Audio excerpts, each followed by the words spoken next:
Us. I'm Bree, digital content manager at Push Black, and this is Darren Wallace, video producer at Push Black. Happy to be here with you all to discuss abolition and the death penalty. So thank you all for joining us. yeah.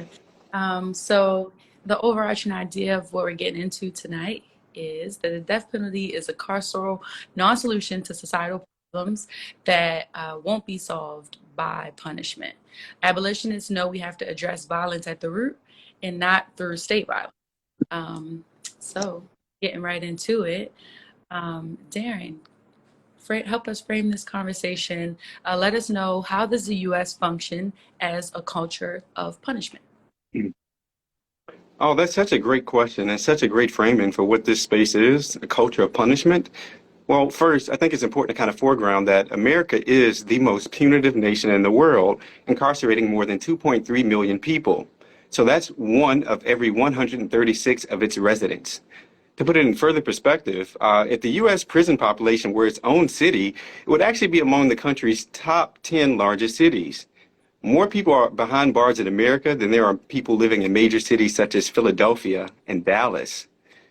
$80 billion is still spent each year on corrections facilities alone, and according to the Prison Policy Initiative report, that 80 billion dwarfs the 68 billion of our budget dedicated to the Department of Education. So that really shows how our government places what into a priority, right? So Black activists are actually renaming this justice system the punishment system, because it's actually about punishing Black people, right? And maintaining a system of white supremacy. And that's why all of what we see today can really be directly linked back to slavery, as we mentioned in previous live conversation before, and the Black codes. So really this punishment system is not broken, it's working exactly as is intended. But with that said, Bree, I'm wondering if you could share a little bit of light on how this culture of punishment functions on the everyday quotidian level. Yeah, so Abolitionist Futures has some key insights for us to clarify what we mean when we say the U.S. functions as a culture of punishment. So the carceral is everywhere, right? So look around and we see punitive logics in our schools, workplaces, public services, families, and our relationships. The carceral is embedded in the social norms and institutions that we inhabit. It's culturally ingrained in our consciousness, basically. So by carceral, abolitionists refer to logics and practices that normalize punitive responses to harm. It's the common sense that equates justice with punishment. And so when harm occurs, carceral logics encourage us to locate the cause of the problem in an individual and then isolate that individual and punish that individual, and often the community that the person is a part of. So sometimes this is done by the state, but it's also done in more subtle everyday ways that normalize vindictive and punitive behavior and celebrate this redemptive violence. And so some examples. A kid misbehaves in a classroom, so we exclude them from the entire group, or we exclude them from the classroom as a whole. Our partner is hurtful to us, so we give them the cold shoulder. A prisoner who needs housing support upon release is refused assistance due to their conviction, their prior conviction. So these are all examples of how carceral logic show up in our everyday lives. And so argue that if we don't challenge these carceral logics and practices at the everyday level, it's hard to challenge them at the institutional level. So we have to, start where we're at and go up from there. And so another common, ideology that we hear when we're discussing the death penalty is, if you kill someone else, don't you deserve to die too? This whole thing of eye for an eye. Tell us about that. Yeah, that's such a great question, Bree, because it really speaks to how many of us still operate in this culture of punishment, even if we don't know it. And I often hear this phrase thrown around, an eye for an eye. And it really throws me for a loop. One reason is because the U.S. often frames itself as a Christian nation with Christian values, but that quote is explicitly from the Old Testament, right? Not Jesus Christ. But with that said, I actually felt it would be important to bring in the Christian perspective. So I took a look at Christianity today and how they look at, or how they understand, an eye for an eye. So they took a really deep dive, a historical and critical look at that phrase, and what they found has a lot of interest and insight for us. So the law, an eye for an eye, a tooth for a tooth, is found in Exodus chapter 23, verses 23 to through 25, as well as Leviticus and Deuteronomy. But the rule really seems to have applied to social equals rather than relationships between masters and slaves. Now, that's important to remember, right? Considering like our individual citizen relationship with the state, right? That power imbalance. Now, they also tell us that the rule is found in other ancient law codes, notably the Babylonian Code of Hammurabi. And what they all have in common is that the law is about limiting revenge rather than promoting it. It's a way of controlling the human instinct towards a spiral of violence with injury, with an injury provoking a worse injury, which then provokes an even worse injury in return, right? So, but in the New Testament, Jesus actually takes it a step further. So rather than just limiting revenge, he seems to forbid it entirely.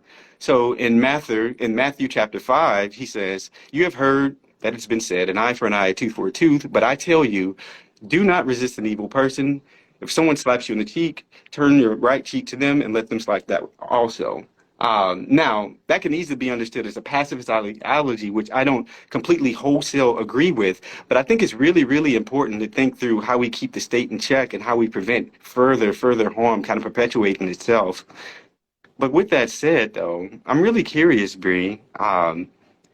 Does the U.S. criminal punishment system, justice system, is it rehabilitative at any level? Yeah, Do you see any rehabilitative potentials in it at all? not really. So just like the U.S. claims to be a Christian country with Christian values, the criminal justice system claims to be rehabilitative, and it's not quite that. So some examples, both in with imprisonment and then also the death penalty itself. So punishment doesn't end after imprisonment, right? It's often extremely difficult for people to actually live once they're in prison, and the lives of many people that are claimed by the death penalty in a system that values retribution over rehabilitation. That's our system. And so Mm. um, some ways that prison doesn't rehabilitate folks is that formerly incarcerated people are 10 times more likely to be unhoused after their incarceration. And they're even further punished. Remember this culture of punishment by not being able to find a job or housing. And another more tangible example is gate money. So this is an example of how the system doesn't work in favor of actually rehabilitating folks. So in states like California and Colorado, some people leave prison with $200 or $100 respectively.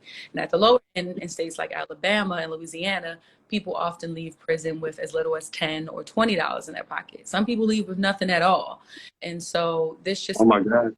yeah, to perpetuate a system of punishment. And so we have to ask ourselves, what kind of rehabilitation system punishes you again and again and again after you've done your time? And then on the death penalty itself, right? Obviously, rehabilitation can't happen if someone is not alive. But as long as as someone in prison remains alive, there's hope in different ways for their rehabilitation, and or more like most often their exoneration. Many people are found to be innocent who are on death row. And so another example is Khalif Browder, who Um, is even more like a example of this culture of punishment that we live in that doesn't rehabilitate. Browder spent 3 years on Rikers Island without being convicted of a crime. His case never went to trial, and it was allegedly over stealing a backpack. 16. 2 of his years on Rikers was in solitary confinement. He was abused, starved, beaten. And so when he was released, of course, his mental health had plummeted and he suffered like severe psychological damage before unfortunately taking his own life. So these are all examples from both imprisonment, the death penalty, solitary, everything under this system. There's no justice here. It's not actually looking to rehabilitate folks. And it's all rooted in white supremacy and maintaining that control. And so part of the reason that the US is so backwards when it comes to criminal justice, especially as we'll talk about later in comparison to other places, is because we don't fix problems with common sense solutions, mhm. the root issues, just keep band-aiding and punishing and layering things instead of getting to the root of it.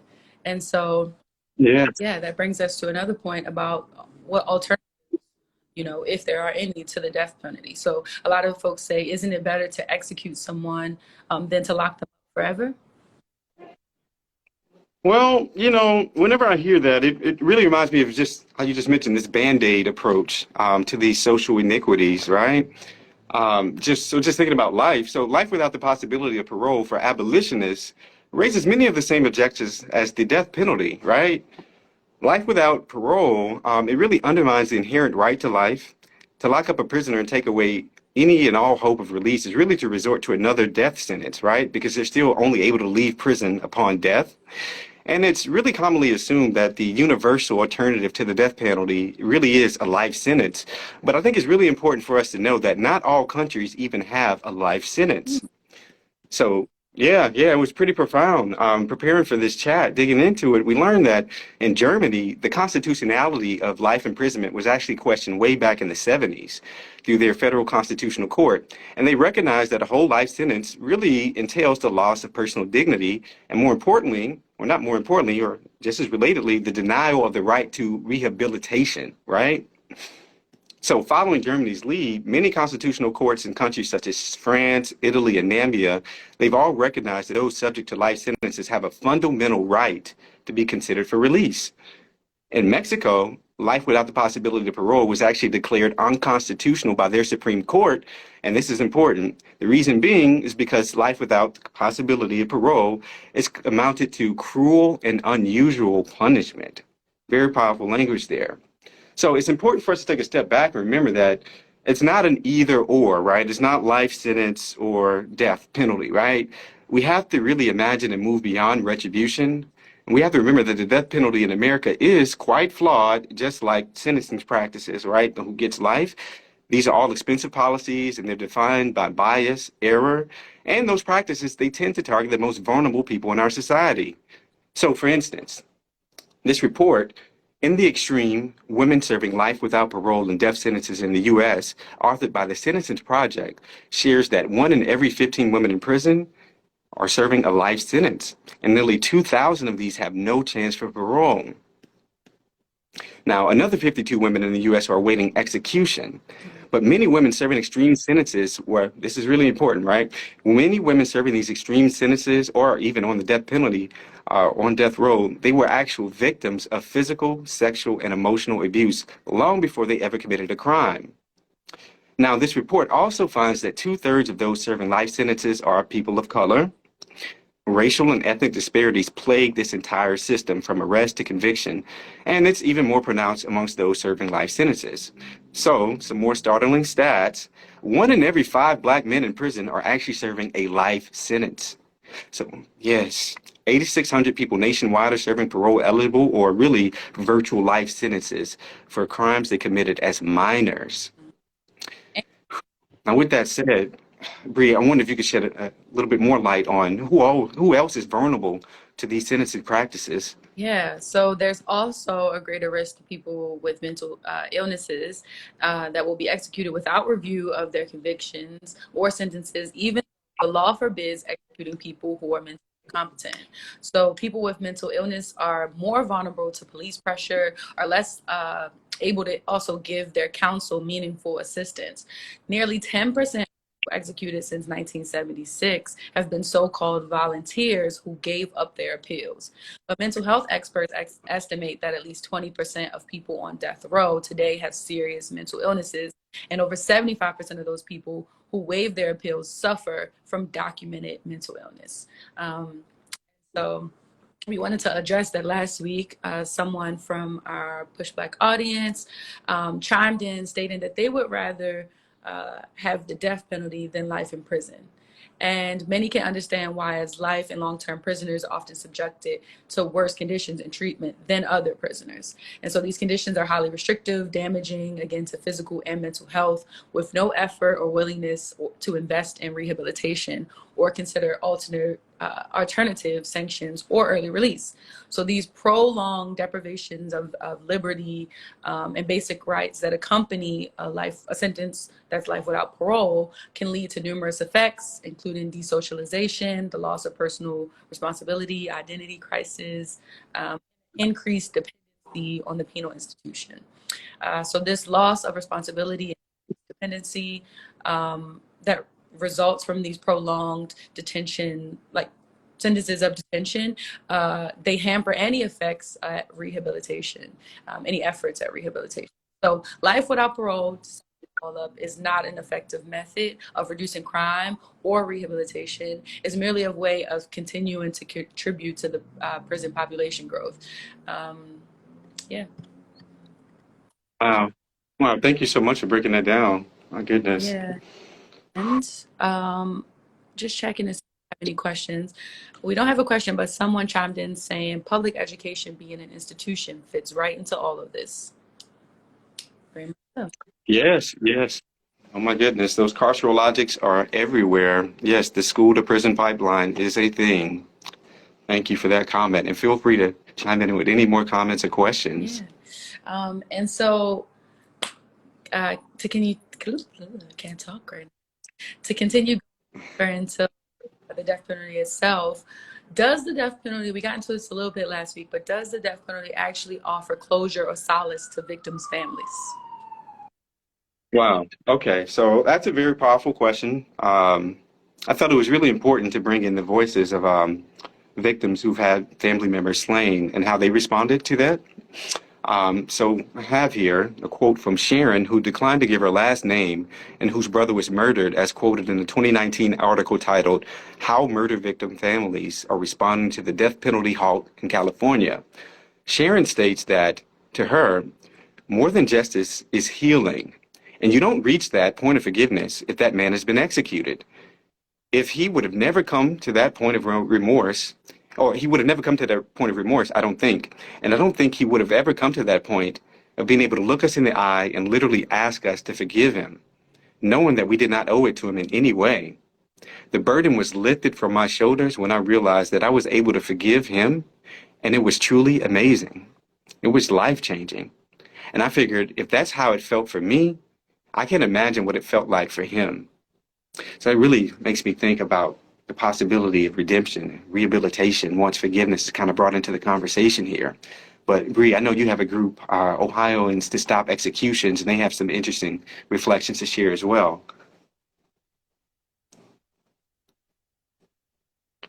Uh-oh, let's see, I can't hear you, Bree. Let's see. Sorry, I forgot to take myself off mute. I live in the city and there was so the advocacy group Ohioans to Stop Executions, in their flyer called the False Promise, How the Death Penalty Fails Victims' Families. In this flyer they write, to be meaningful, justice should be fair, accurate, and healing for crime survivors and their families. The death penalty is none of those things.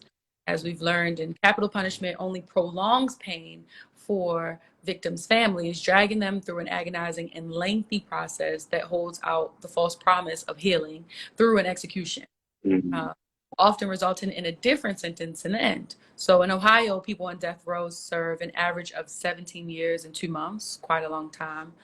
And this process, this long process is traumatizing for victims' families, both because of the added time and the stress that accompanies capital cases and just the high profile nature of these cases. So without the death penalty in the mix, the healing process for them can begin sooner and families can grieve in private and peace without the spotlight of this high profile case that often comes with news cameras and interviews and all these things because of the death penalty. So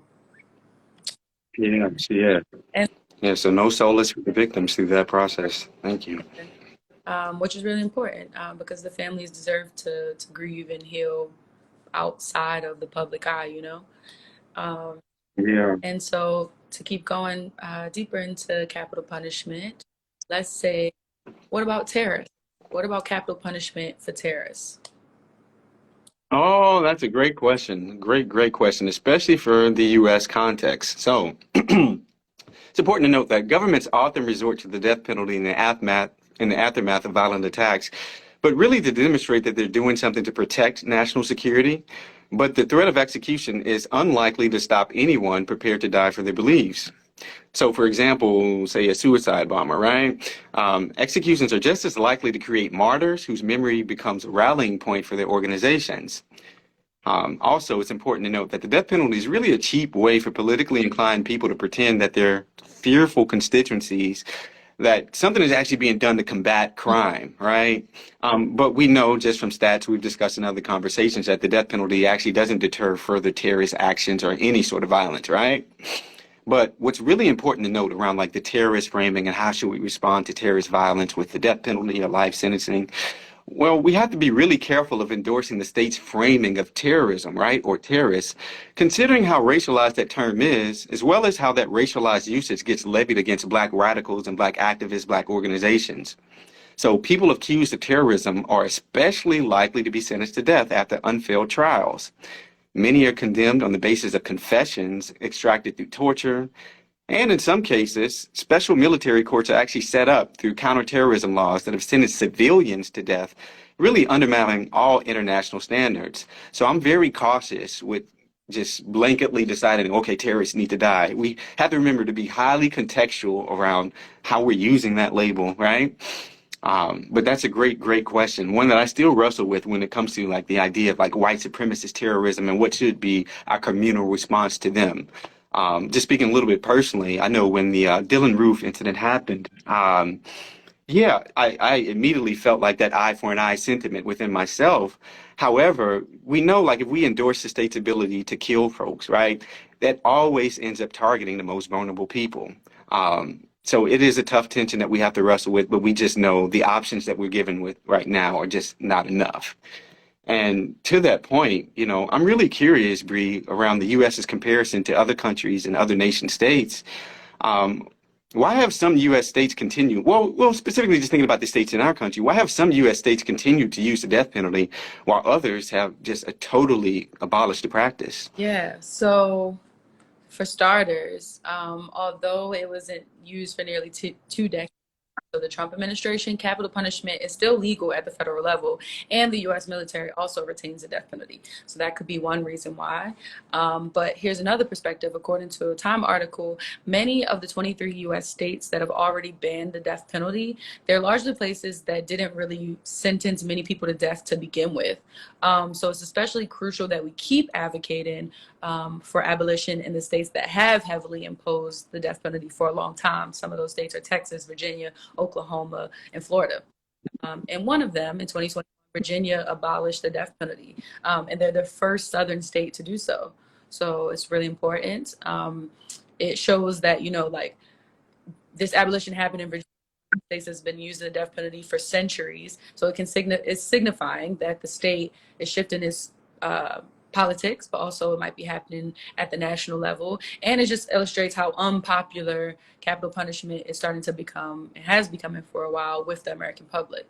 And so if abolition can gain steam in a very southern state like Virginia, abolitionists argue that it can gain traction elsewhere across the South in those other states that are just, you know, gung-ho on keeping things as they are.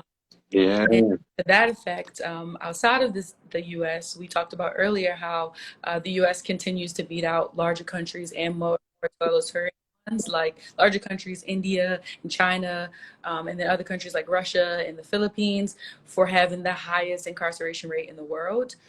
Even though a lot of like those countries, specifically India and China, have way more people than we do. Yes. So on the flip side of that, there are some Black nations that we can look to who have recently and in previous years abolished the death penalty. So Sierra Leone abolished the death penalty last year in 2021. And according to the Death Penalty Project, it was a progressive move there because instead of, kind of like we talked about before, just replacing the death penalty with mandatory life sentences, they've moved to like a system of judicial discretion where judges can like All right. other mitigating circumstances. So it doesn't necessarily have to go from we don't have a death penalty anymore to okay, everybody that was on death row is now in prison for life. They're working around that, which is great. Yes. Yes. Yeah, Wow. and then Thank you for that, Bree. yeah. No, I just wanted to shout out a few other countries, other Black countries that we can look to, specifically in West Africa, that have also abolished the death penalty. So there's Sierra Leone, Malawi, Guinea, Benin, Cote d'Ivoire, Senegal, and Togo. So there's lots of other countries out here like doing this abolition thing, and it's a very real and possible thing for us here too. Thank you so much. I feel like so often folks need like tangible examples of where this is taking place, right? So thank you for pulling that together. This is happening, right? This is not just an imaginary vision. People are putting this into place now. And with that said, we actually have a wonderful question. Let's see. We have a guest who asks, where do we start to make significant impact and change within the injustice system? Do we continue voting? Do we need more people of color to take positions within? I would personally go to law school. Oh, thank you so much for your enthusiasm. I would say we have to fight on all fronts, right? We have to engage in electoral politics, but we also know the options that are given to us through that mode of political participation often just isn't enough. So we have to get involved in our own communities. Now, Bree highlighted the culture of punishment and how that operates on a very everyday level. We're all kind of involved in. I feel like that's a great place to start, just kind of taking account of how carceral logics are kind of already operating in our own communities, in our own workplaces, in our own kind of cultural institutions, and really thinking through other processes that doesn't involve the police or the state to really mitigate and address harm and really kind of repair violent incidences, right? There's that, but then there's also, we're going to shout out a few wonderful abolitionist resources you all should engage. But yeah, find what orgs are already kind of doing this work and see how you can support with your skill set, with your knowledge base, with your lived experience, because there's so many groups that just need more personnel. So I'll take a step back. I don't know, Bree, if you had like any reflections on like where do folks get started to address this? Yeah, I love that. And how you started with we have to take up, arms on all fronts. That's kind of always been how I've thought about it. So there are many existing organizations that you can join in your own community. And if you go back to what we were talking about at the beginning, the US likes to band-aid things and not address the root cause. So there's so many ways that we can all be getting involved to address those root causes in our own hoods, in our own communities, neighborhoods. And I feel like everybody just has to take up a path. You know what I mean? Maybe yours is food justice and you help run a community fridge. Maybe yours is like working directly with people who've been imprisoned and sending funds or mutual aid or like whatever it is, pick a root cause of all these things and get to it and get involved. So that's what I think. Yeah. Yes, thank you so Yeah. much. And so, what are some other resources to kind of do those things that we were talking about that folks can access to learn more about the failures of the death penalty and abolition? All right, all right. Well, I want to shout out one resource we engaged earlier, abolitionistfutures.com. They're a great resource.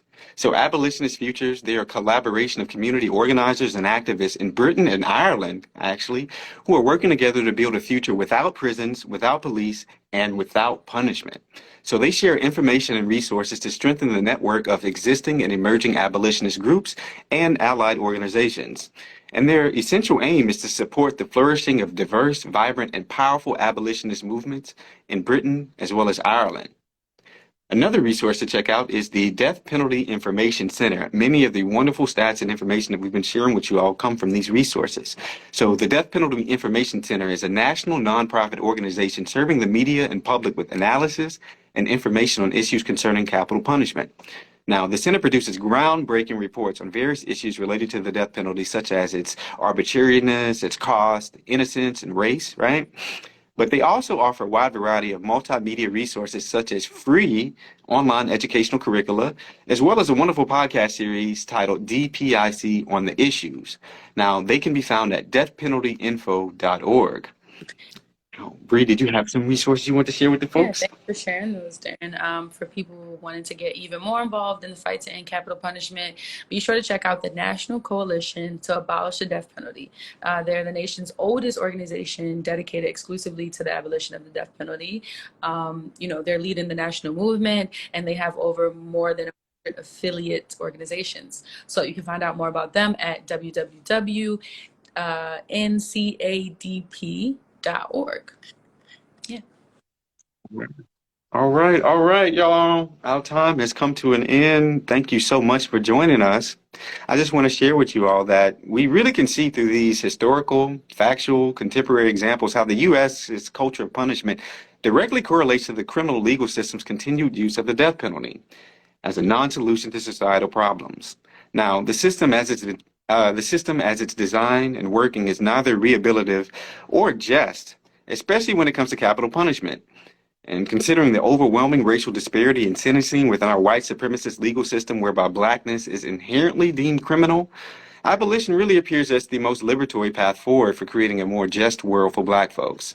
So we need reparative, restorative, and transformational processes that reimagine what justice could look like beyond calling for further harm perpetuated by the state. And we invite everyone to participate in this reimagining of justice. Thank you all. My name's Darren Wallace. I'm Bree. Thanks so much for tuning in. We'll be here again next Tuesday with another Criminal Justice Live, so be sure to tune in same time. We started this at around 6 p.m. Eastern Time. And one last thing, somebody asked, will this live be saved? Yes, we save all of our lives. It should be saved in the next few minutes after we hang up. You'll be able to watch the play and the one we did last week and the more that are to come. So yes, we'll save this. Thanks so much, y'all, and have a good night. Thank y'all.